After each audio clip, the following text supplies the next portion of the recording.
Y'all a mess. Not don't ask no questions. Oh boy.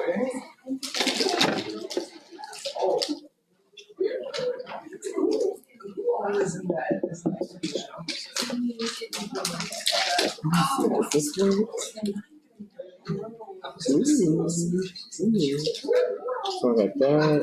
I got my handheld mic. Good to go.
Yeah. It's good lady. She's the lady right to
All right, so it's 11:30 on the dot. I know I like to give y'all the most of the time that y'all pay for, so we're going to get started. A few class announcements first. So the asthma case grades should be in by tomorrow afternoon. That's up to my colleague to finish those by tomorrow afternoon so that you guys can know where you stand when it comes to the course as far as your grade. We will also tomorrow have the COPD case. And I'll try to have that done by the end of the week so you guys know everything that is outstanding should be closed regarding the final exam. So it will be being moved based off of you guys' request. It will not be on the 5th because I appointed that day and I'm responsible for like 80% of the material. So that doesn't make sense for me to not be here when the exam is here. So it'll be on the 6th during class time. That's the last day of class. It'll be on the 6th during class time. I'll send out an announcement on Canvas for that. But yeah, so the exam will be moved to be on the 6th. I've already spoken with Dr. Park. She's okay with that as well. So yeah, thank you guys for professionally communicating it and giving us enough time to get that moved. I'm seeing happiness around the room, so I'm hoping that that is a good thing. If not, oh well. If not, oh well, I removed it. Done. This is going to be the clinical portion of COPD. If you guys have any questions, please come and meet to talk about it. You guys have this and then smoking cessation on Monday and Tuesday. Y'all do the math. Y'all figure out how the week goes. If y'all have a new topic on Monday and Tuesday, this and tomorrow, y'all do the math. So you're welcome. And yeah, that's that. What questions do we have about anything before we go ahead and get started? I got 71 slides to do, so try to get it all done today. All right, so our learning objectives for today. So first we're going to want to identify pharmacologic treatment options used in chronic obstructive pulmonary disease, COPD. Also, we want to look at associated adverse effects and the role in therapy of COPD that these play. We then want to identify treatment goals for a patient with COPD. What do we want to accomplish when treating them? We want to develop a treatment and monitoring plan for a patient that is newly diagnosed with COPD or has uncontrolled COPD. We then want to apply appropriate pharmacologic treatment options and approach to management of a COPD exacerbation. There's some similarities, but also some differences to an asthma exacerbation that you'll want to key in on. Giving a patient case scenario, identify patients requiring antibiotic therapy with appropriate empiric therapy. There are antibiotics again, so brush up on the ID if CF wasn't enough of a brush up for you. And then we're going to select appropriate antibiotic therapy for a patient with a COPD exacerbation based on the triggers and spectrum coverage. What guidelines should be used? So thinking about as you guys progress into the curriculum, guidelines are going to be very important to you guys. So for COPD, we use the GOLD guidelines. So asthma, we use the GINA guidelines. COPD, we use the GOLD guidelines. They're updated yearly. They're updated around the fall. So around November of this past year, they updated it, which is why it took me a little while to get you guys your slides. I want to have the most up-to-date information. They are updated yearly. They're not in Canvas yet, but they will be. And some of the slides are incorporated in the handout. I encourage you guys to go to the GOLD website, download the PDF of the guidelines for yourself, and also look at the teaching slide deck. It's a few slides, but it summarizes all of the main things in there. So we're going to have an introduction of our patient that we're going to be following throughout the lecture. So things to think about is that you guys are going to be seeing patients with this and also looking at how the exam went. I thought it would be good to incorporate patient cases and patient application in the lecture so that when it comes to the exam, you guys are a little bit more prepared.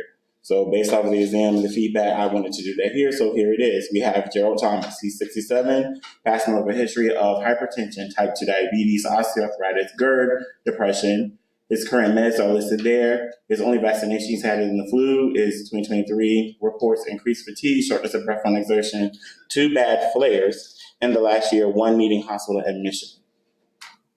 So this is Gerald Thomas, patient we're going to be following throughout today.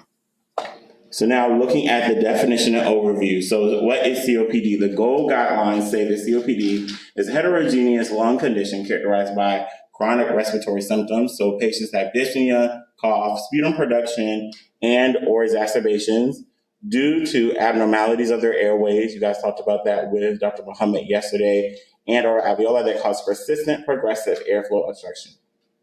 It has a progressive airflow limitation. It's not fully reversible. So that limitation, once it happens, has 2 principal conditions. So you've got chronic bronchitis and emphysema.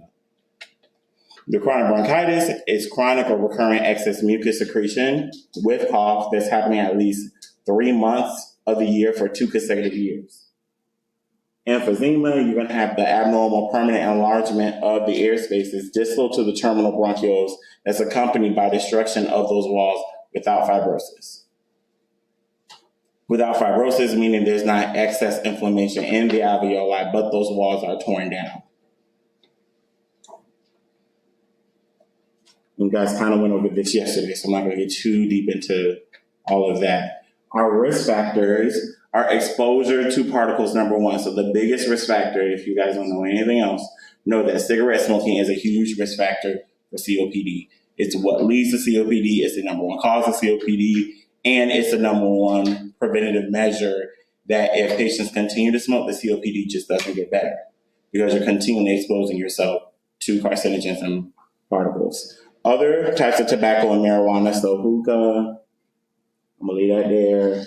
Marijuana, I'm gonna leave that there as well. And also dips, yeah, all that type of stuff. Occupational exposure, so where patients work. Biomass exposure, so all the pollution that's going on.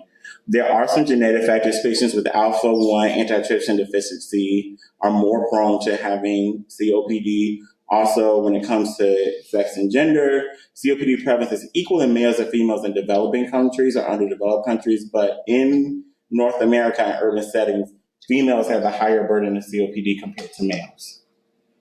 Also, lung growth and development, if patients, when they were younger, had delayed lung growth, delayed development, delayed growth, that can lead to COPD. Socioeconomic status, so poverty and lower socioeconomic status leads to COPD. Asthma or airway hyperreactivity, chronic bronchitis, and if they have a history of severe childhood respiratory infections or common lower respiratory tract infections, those are risk factors for COPD. So let's go back to our patient. So when we have Mr. Thomas, he comes in, he says he's doing okay. When asked about his social history, he's a 45-year smoker, still smokes. Also is a retired coal miner, lives alone in the second floor, walk-up apartment, reports missing doses of medications due to forgetfulness, can't afford multiple inhalers on a fixed income. So what are the risk factors that Mr. Thomas has? Smoking, cool. Coal miner, so occupational exposure. So socioeconomic status, low income. So you guys are right. So risk factor, smoker, socioeconomic status, occupational exposure.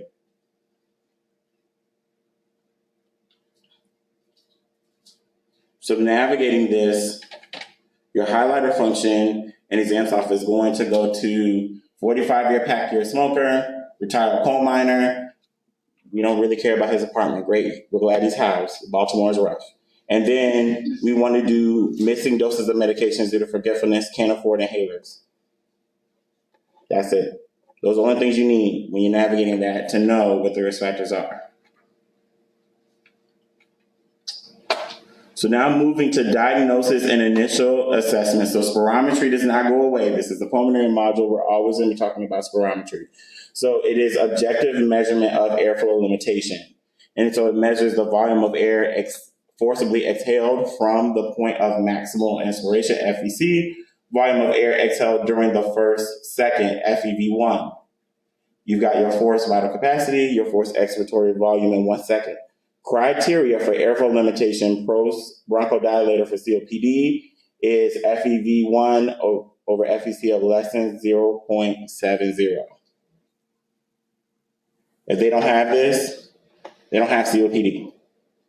So they can have all the symptoms in the world. I mean, they can be coughing, wheezing. They can say they can't make it to the mailbox. They can say that they can't walk around their home. They can say that they just feel like they can't breathe. They woke up in the night gasping for air. All other things. They can come with all the drama they want. If you don't got FEV1 over FEC less than 0.70, there's something else going on that we'll look into, but we won't go down the COPD trend. Make sense? So when we think about diagnosis, you have your symptoms. So dyspnea, chronic cough, sputum production, wheezing and chest tightness, fatigue. Those are the symptoms that the patients will kind of present with. Also looking at their history, so asking them host factors, have they ever smoked tobacco, their occupation, their exposure to pollution, and the spirometry. But the spirometry is what confirms the diagnosis.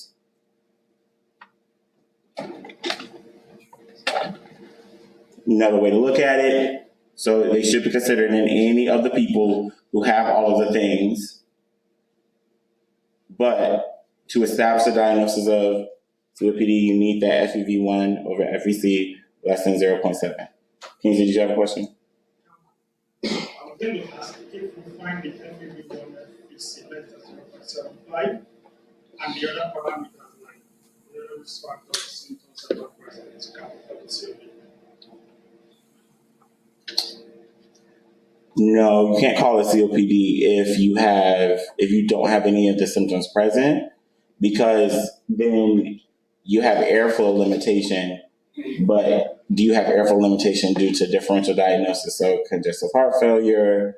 Do you have airflow limitation due to other things such as significant morbid obesity? Those sorts of things. So no, if you just have the spirometry, COPD is on the table. But then if you don't have dyspnea, cough, sputum production, any sort of exposure, and just have lower, like FEV1 over FEC, you can't say COPD, because then also we have to look at, okay, is it a different type of infection? Is there cancer in the lung? Those sorts of things. So it's not like backwards. But if they have the symptoms plus the spirometry, it's COPD. If they have the symptoms, no spirometry, it's something else. Good question. So when we look at our clinical presentation, they're going to have chronic dyspnea that's going to be worse with exercise, persistent, and progressive over time. So patients will say, well, how long have you been short of breath? Well, it kind of started whenever I would run. I used to be a runner, and it started when I couldn't run anymore. And now even just, doing regular walks, I can't do that anymore. And now even when going to the mailbox, it's worse. There's cough with sputum production, but the cough may be non-productive. So patients may be coughing up sputum and mucus, but they also just may have a dry cough. There'll be airflow obstruction and frequent lower respiratory tract infections. Because of that limitation, the air's not coming in and clearing everything out, so bacteria are getting trapped in it. When you do your initial assessment, after the diagnosis is confirmed, you want to look at the 5 fundamental aspects of COPD. So looking at the severity of airflow obstruction, the nature and the magnitude of the symptoms, previous history of exacerbations. Have they ever had an exacerbation? What happened? How long was it? The presence and type of other diseases that are present, and also their blood eosinophil count. We need to look at all of these for our initial assessment. Our goals of the assessment is determine the level of airflow limitation, determine the impact this is having on this patient's health, and risk of future events. So exacerbations, hospital admissions, and deaths. When we're looking at our severity of airflow limitation, we're going to look at the percent predicted. So these are the different areas for the severity.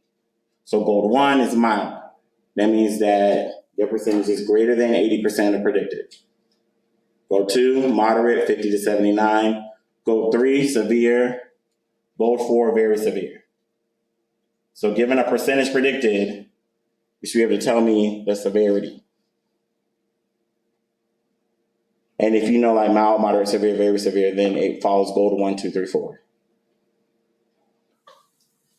So to be able to see a range, you want to calculate a range for COPD, but be able to see, okay, their percentage is 64. Well, that's moderate because 50 to 79. Make sense? We'll get some practice soon. Then we want to do assessment of symptoms. So we have 2 things that we use to assess symptoms. So the first one is called MMRC, Modified British Medical Research Council Questionnaire. And it measures dyspnea. So it measures your breathlessness, assessment of symptoms, and predicts future mortality from breathlessness. That's also a limitation because it only talks about breathlessness. So it doesn't talk about exacerbations or any other symptoms or exposures or anything like that. It only talks about breathlessness. So this score alone won't get you to where you need to what to treat them with, but it's a start. This is from the gold slide, so this kind of tells you also how to use the scale. So then we have the COPD assessment test, which we also use for symptoms. And it assesses health status in patients with COPD. A score greater than 10 is the threshold for considering regular treatment for symptoms. And then we have another slide that shows you kind of an example CAT assessment. So asking about cough, phlegm, chest does not feel tight when I walk up 1 flight of stairs, I'm not limited doing any activities. I'm confident leaving my home. So it has more symptoms in there. And then you tally up their score. The next thing we look at is exacerbations. So what is an exacerbation? Exacerbation is an episode of acute respiratory symptom worsening associated with increased local systemic inflammation. So you think about how an exacerbation is basically an asthma attack. This is basically a COPD attack. It's key event in the natural history of the disease, because as the patient continues to live with COPD, if they don't get control of it, they will continue to have exacerbations. And exacerbations have significant impact on the health status of the patient and can be fatal. The best predictor of if a patient is going to have an exacerbation is previous history of exacerbations. So if they've had them before, they are more susceptible to them. Lastly, we look at your blood eosinophil count, so predicting the magnitude of the effect of an inhaled corticosteroid in preventing future exacerbations. We use these to guide our pharmacological management that's coming up soon. And higher blood eosinophils are associated with higher levels of lung inflammation. So the higher eosinophil count, the more inflammation present. So then we take all of this and figure out what category our patient is in. So an MMRC of 0 to 1 and a CAT score less than 10 with 0 or 1 exacerbation that didn't lead them to a hospital admission, they're going to be in category A. If they have an MMRC greater than or equal to 2, or a CAT score greater than or equal to 10, but they still don't have exacerbation history leading to hospitalization, or they've only had 0 or 1, they're in category B. If they've had greater than or equal to 1 that led to a hospitalization, or greater than or equal to 2 exacerbations, period, they're automatically in category E. So you can have an MMRC of 0, a CAT score of 2. If you've had 2 exacerbations, you're automatically in E. You can have a CAT score of 5 and an MMRC of 1, but if you've had 1 exacerbation and it requires you to be admitted to the hospital, you're automatically in E. Does that make sense? So putting it all together, spirometry confirms the diagnosis. Then you do an assessment of airflow limitation based off of the percent predicted after the post bronchodilator. That determines your severity. Then we do our assessment of risk of exacerbations and symptoms, and then we put them in a category. So back to our patient. So we continue to interview Mr. Thomas. He reports increased fatigue, shortness of breath on exertion, 2 bad flares in the past year, 1 needing a hospital admission, and then you complete his spirometry, MMRC of 3, CAT score of 18, 55% predicted, FEV1 over FVC 0.63, EOs 220. What severity group is he in? You have a question, Kingsley, go ahead. I'm trying to understand this FEV1, just like your one group. So his or just in general? Yes, what I don't understand is I think that since So it's the FEV1 percent predicted is 55% post bronchodilator. And then his FEV1 over FVC is 0.63. So hold on, so Kingsley, where are you so confused? I'm trying to understand this greater than 50% as high related to maybe FVC ratio of less than 0.7. Like why that is COPD if they have that? Yes.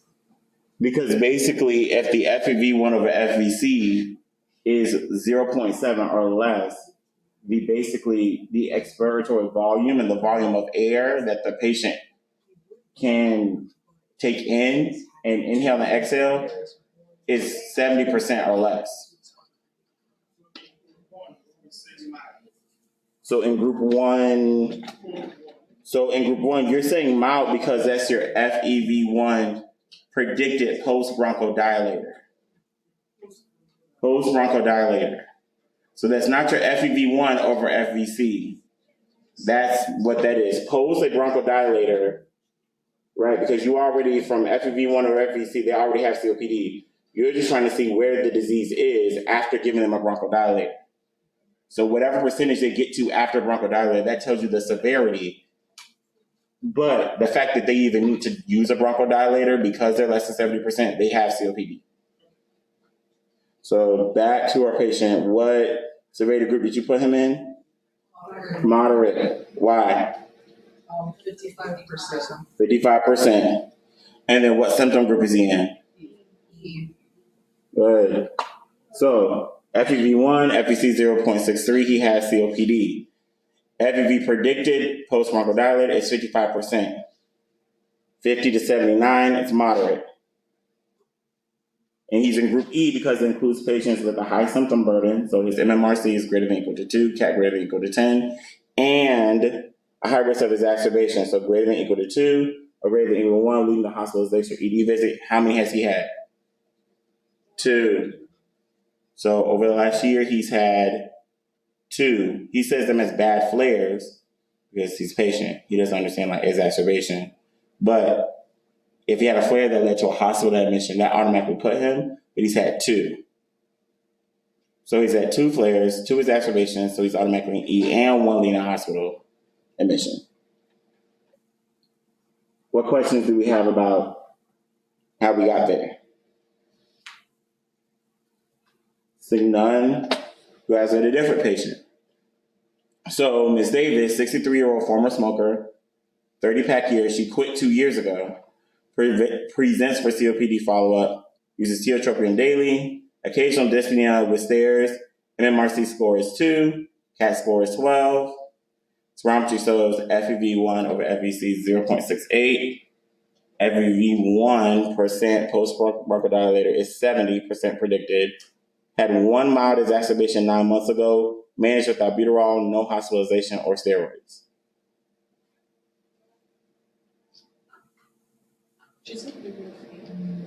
Okay, so group B. Everyone agree with B? Awesome. So when we look at her classification, MMRC score is 2, CAT score 12.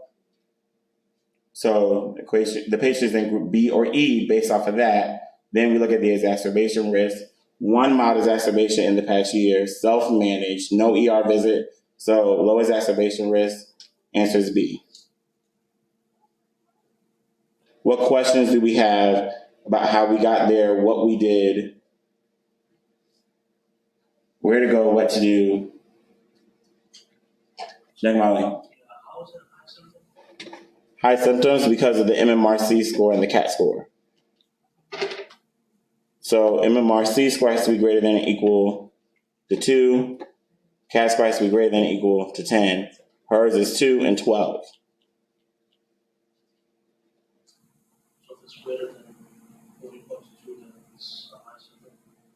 For MMRC and greater than or equal to 10 for CAT score.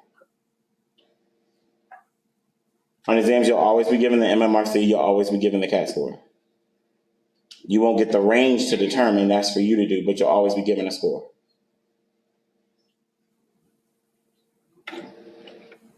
What further questions do we have?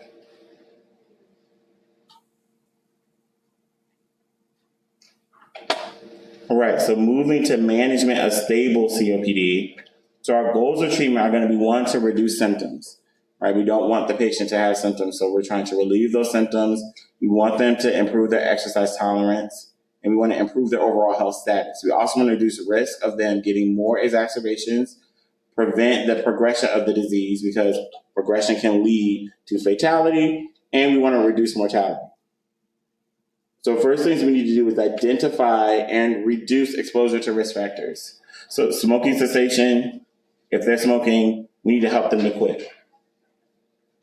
Right? We need to set a quit date, ask them when they want to quit, and do all of the kind of motivational interviewing things that you guys learned in lab last semester.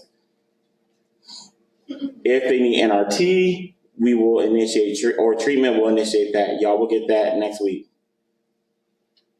We also need them to reduce household and outdoor air pollution exposure as much as they can, and reduce occupational exposure as much as they can.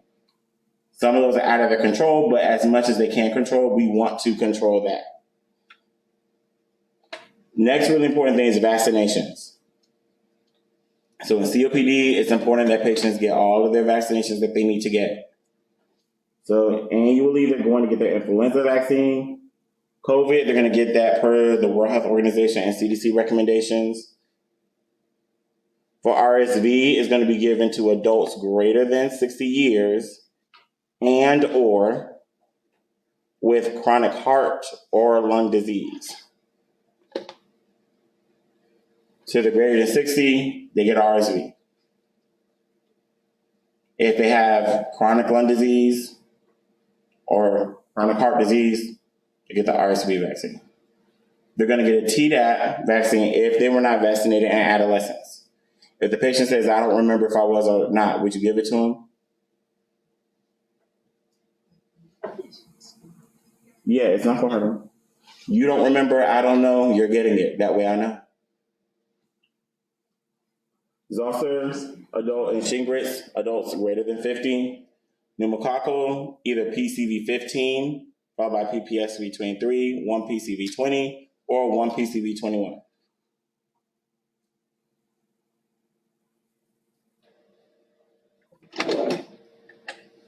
For initial pharmacological treatment, this is why you need to know what group they're in, because it determines what inhaler they get.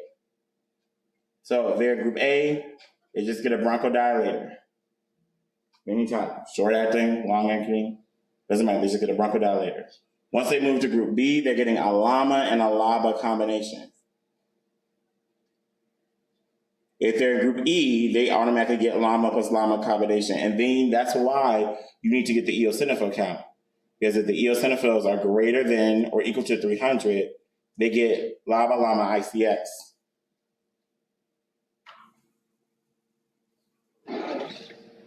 So looking at our drugs, you guys are going to need to know brand to generic of all of these. I've got 3 charts. As you know, brand and generic all of these. So some of these you guys probably already know from asthma, but the rest of them I need to learn. You guys got plenty of time to study. The exam was moved. So you guys will be able, just I have clinic on Mondays and I'm responsible for this. So the 6th was the best I could do, or y'all could have kept it on the 9th. Right, because that's what the department was going for the 9th, so I did it on the 6th. She said, you do 6th and the 9th, I would do the 9th. I said, I'm going to do the 6th. So our group A should offer a short acting line and bronchodilator for low exacerbation risk and low symptom burden. You guys don't need to know the duration of action. You guys don't need to know if it comes as a nebulizer. You guys don't need to know the inhaler type. All you need to know is the brand name and the generic name and that they are bronchodilator. For group B, they get LABA plus LAMA. So that's going to be your Anoro, your Bevespi, your Stiolto, and your Duaclear. And so just branded generic. You don't have to know anything else up there.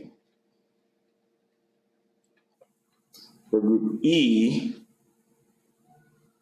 they either get LABA plus LAMA, or if they have the high EOs greater than how much? 300, you know their number. They get LABA plus LAMA plus ICS.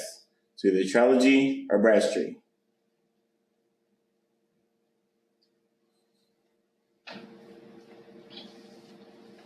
When we look at our adverse effects of these medications, so our beta-2 agonists, they can cause sinus tachycardia, somatic tremors, and hypokalemia.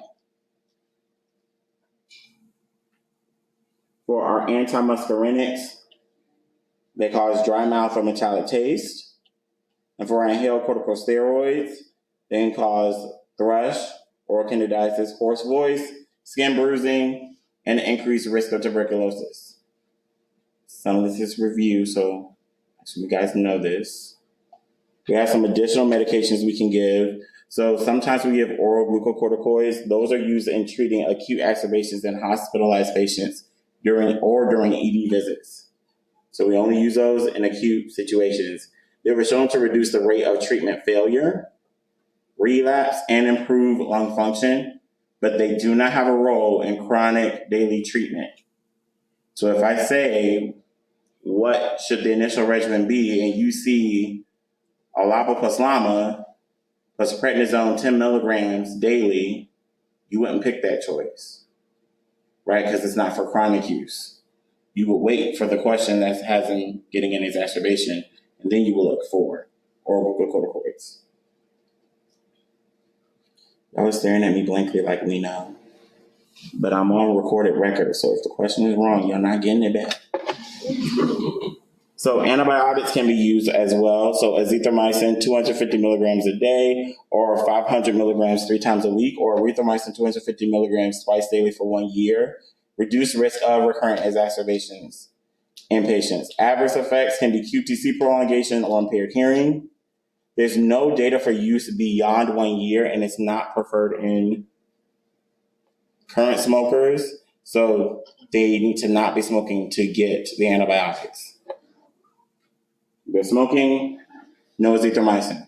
Not smoking, azithromycin. Then we have Dupixent. It's back, dupilumab. It's a monoclonal antibody that blocks IL-4, IL-13.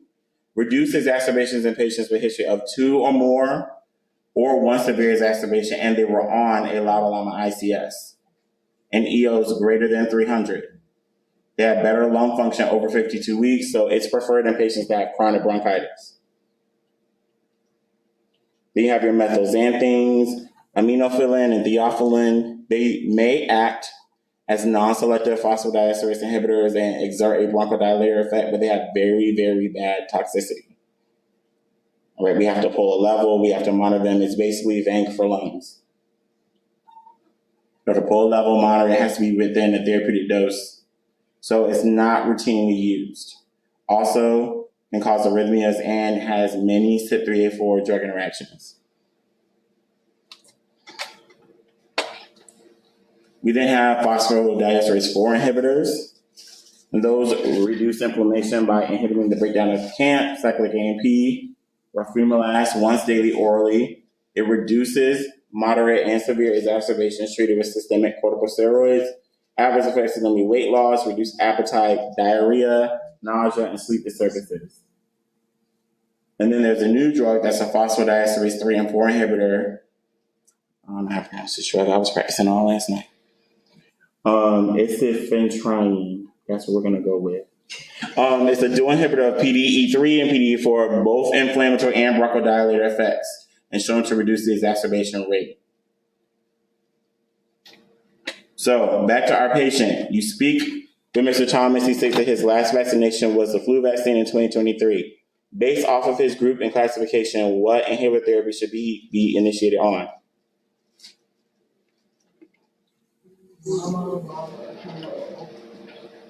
So I've got some votes for LAMA plus LABA. How does the whole class feel about that? Are we all trusting Shawnee? I've got some yeses. I've got some silences. Everyone got to have their own license, so everybody needs to speak up. So I take that as a yes. Okay, and then what vaccinations does he need?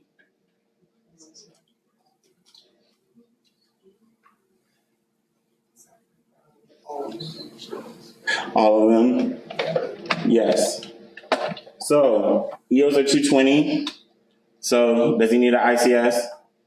No. What does his EOs need to be if he needs an ICS? Or over or equal to 300. Don't see 300 and be like, it's not giving. It is. Also, his age is 67, so he's above age 60, so he gets RSV. He's above age 50, so he gets Shingrix. Influenza is annually. He gets pneumonia. However he wants to do the pneumonia, 2, 1, whatever we have in stock, that's what he's getting. Tdap, because we don't have any recollection of that, and COVID.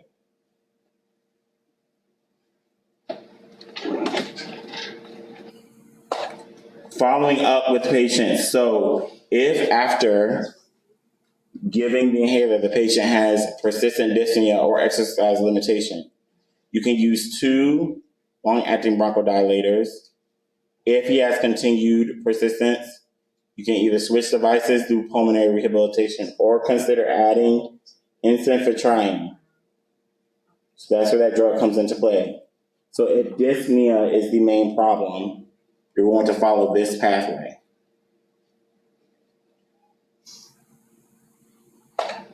If exacerbations are the main problem,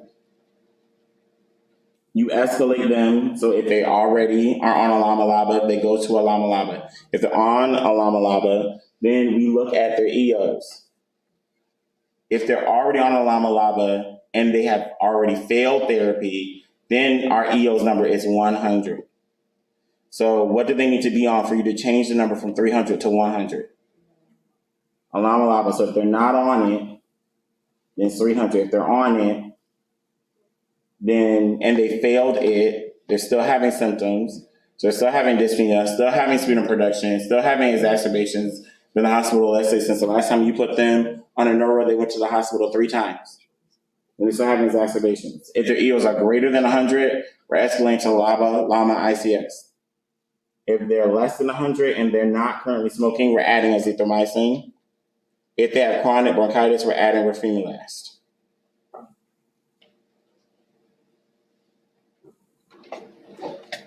So best way to study is to write all these things out and then get you some cases. Y'all know where to go to get cases. Y'all already doing it. So, and figure out where they fall. Things to consider when initiating ICS.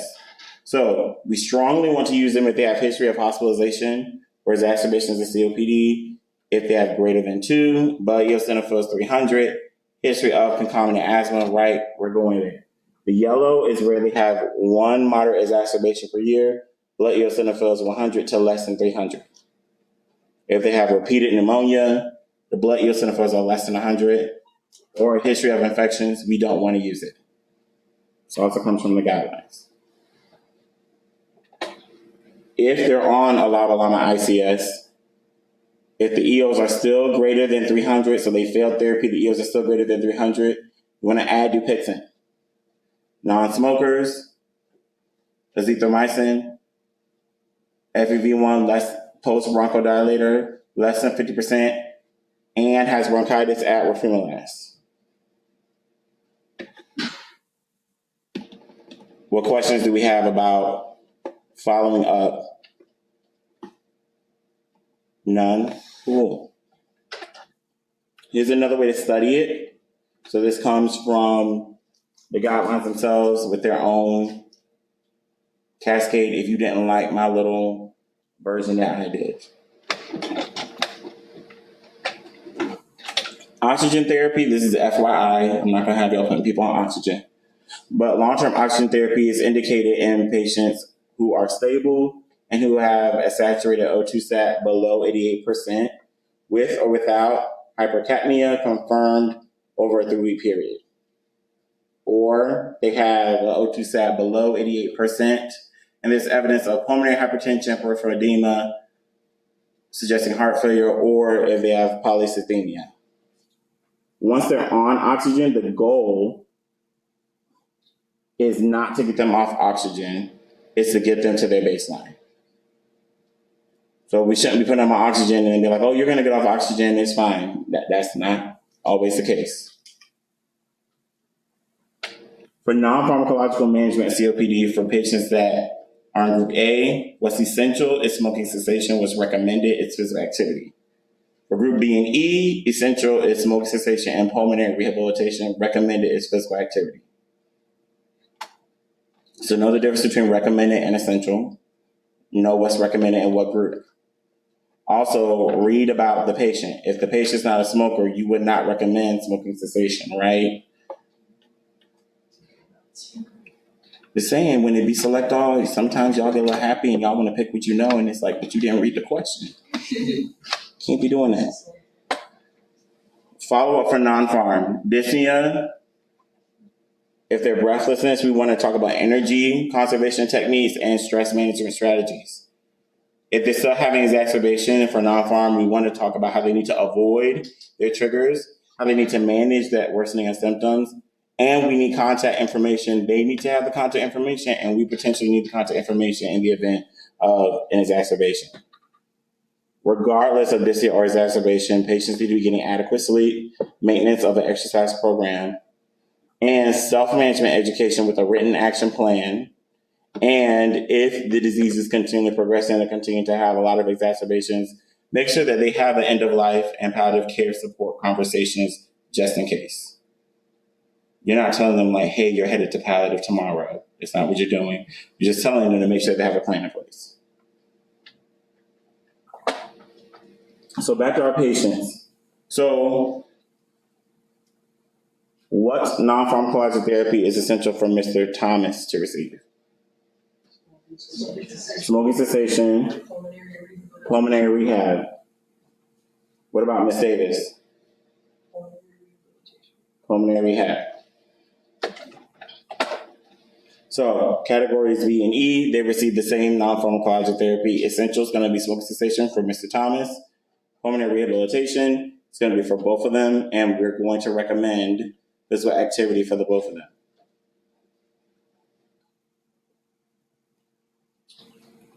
We're going to exacerbations. I have like 20 slides left. Do y'all want a break or y'all just want me to push y'all through? Break? Continue. All right. I heard more continues than breaks. I'm sorry for the break, people. So now we're going to talk about exacerbations. So we have a new patient alert. So Mr. Carlos Ramirez is a 71-year-old man, 10-year history of COPD, who presents to the emergency department with a 3-day history of worsening shortness of breath, increased cough, a change in sputum from clear to thick yellow-green. He reports wheezing, reduced exercise tolerance, and needing his rescue inhaler every 2 hours, denies chest pain or fever. Past medical history includes hypertension and osteoarthritis, currently prescribed tiotropium daily and salmeterol, fluticasone BID, and albuterol is needed. This is his second exacerbation in 5 months, and his EOs are 428 cells per microliter. So he's not doing well. So what is an exacerbation? We kind of talked about it. It's basically an event with increased dyspnea and cough and sputum. It worsens in less than 14 days, can be accompanied by tachypnea or tachycardia, often associated with increased systemic inflammation caused by either an infection, pollution, or other sort of trauma to the airways. We know that it negatively impacts the health and the rates of hospitalization and readmission, and it affects disease progression. So what causes it? Either RSV, so respiratory viruses, also bacterial infections, pollution, environmental factors, and non-adherence to medications either due to poor inhaler technique, missing doses, cost, or lack of understanding. When we look at the classification of exacerbations, will you guys have to classify the exacerbation? No. But will you be told what type it is? Mild, moderate, severe? Yes. And that should help you decide what to give them. So if it's mild, they're going to get short-acting bronchodilators only. So SABA, SAMAs. Moderate, they're going to get those plus corticosteroids plus or minus antibiotics. And we'll get into that. Severe requires hospitalization or visits to the emergency room, and then we're doing the kitchen sink. So again, everything. Our goals is we want to minimize the negative impact of the current exacerbation. We want to prevent development of subsequent events, and we want to determine can it be managed inpatient or outpatient. When we go to treatment for our bronchodilators, we want short-acting beta-2 agonists with or without short-acting anticholinergics. So treatment of choice is going to be doing that. They also need to continue their home inhalers and start as soon as possible before hospital discharge.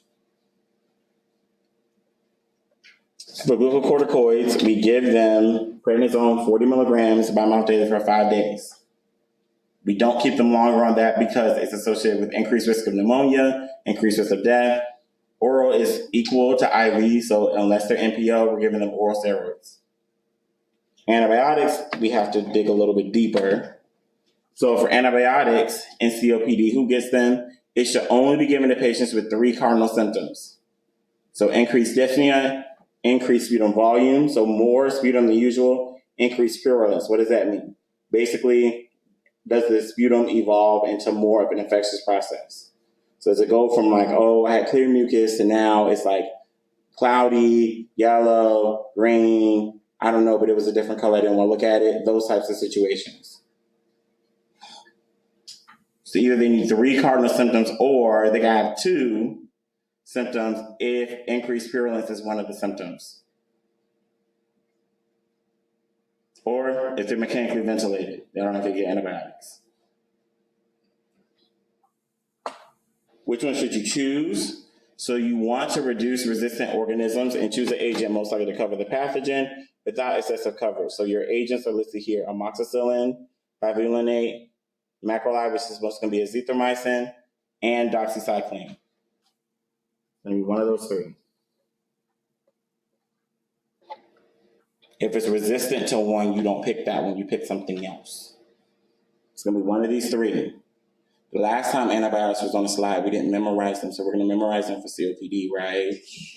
Right. Good. Great. I'm glad we have this agreement.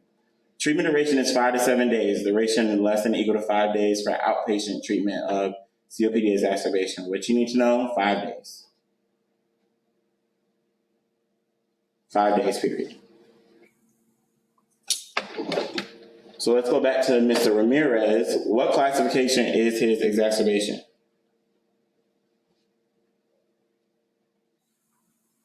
So don't think too hard. Where is he?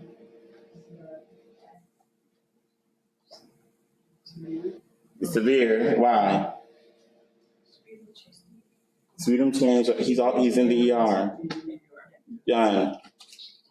He's in the ER. Done. We have to do it inpatient. What bronchodilators would you give him?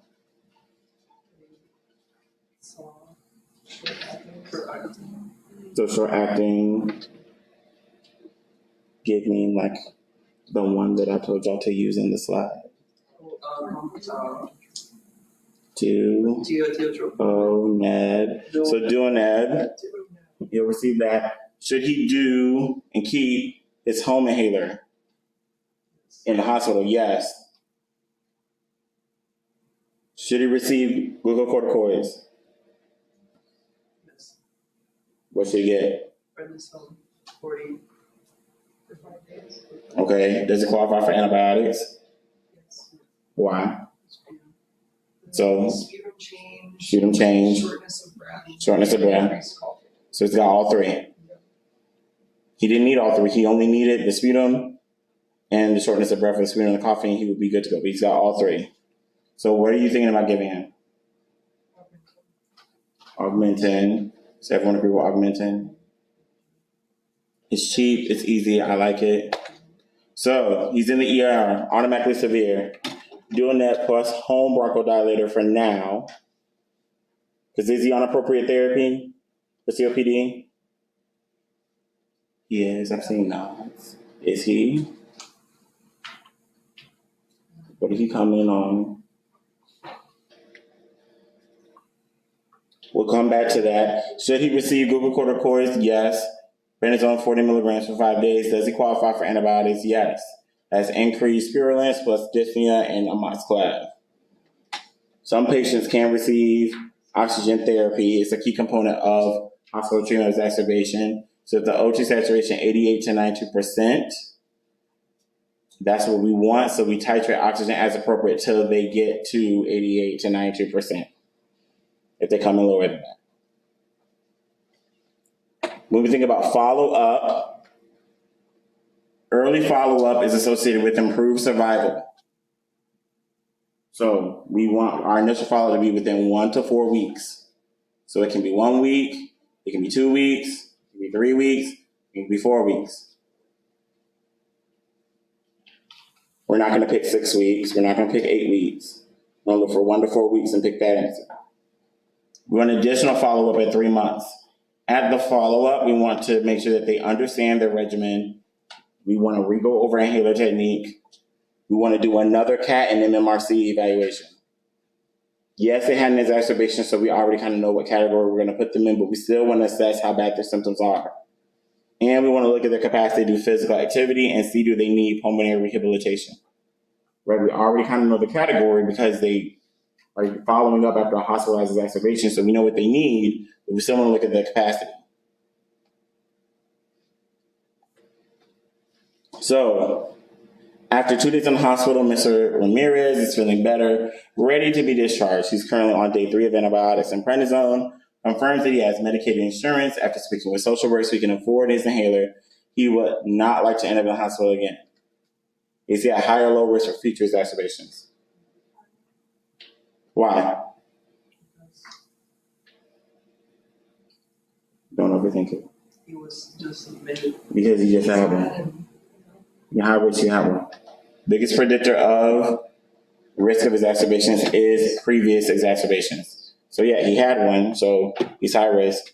When do you want to follow up with him? 1 to 4 weeks. 1, 2, 3, 4. Depending on what the clinic schedule is giving. If it's giving packed, it's 4. If it's open, it's 1. Maybe it's 2. You need to gather yourself. What will his home inhaler regimen be now upon discharge? Why? Because he was severe, but does severe mean that I just give him an ICS? What were they? 400 something. 400 something. I'll take it. So they were 428. So he's high, 2 exacerbations within 5 months. Follow up 1 to 4 weeks. He's category E, so EOs are 428. So LABA, ICS. He also gets 3 more days of amoxicillin, 3 more days of prednisone. Our follow-up, we want to make sure the patient completed therapy. So if you're seeing him in 1 week, 1 week is 7 days, should he still be on prednisone? Should he still be on amoxicillin? No, that means he didn't complete his therapy properly. That means he's at higher risk of what? Another exacerbation, and he probably won't be able to get amoxicillin again.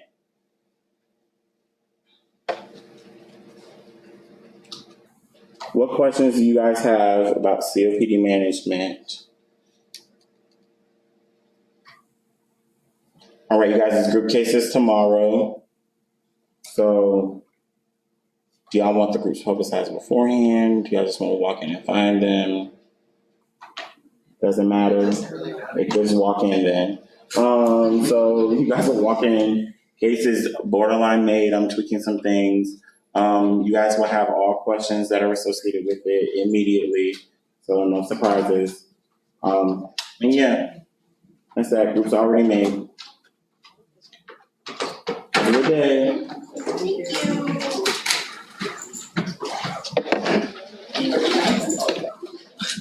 $10. I'll take $10.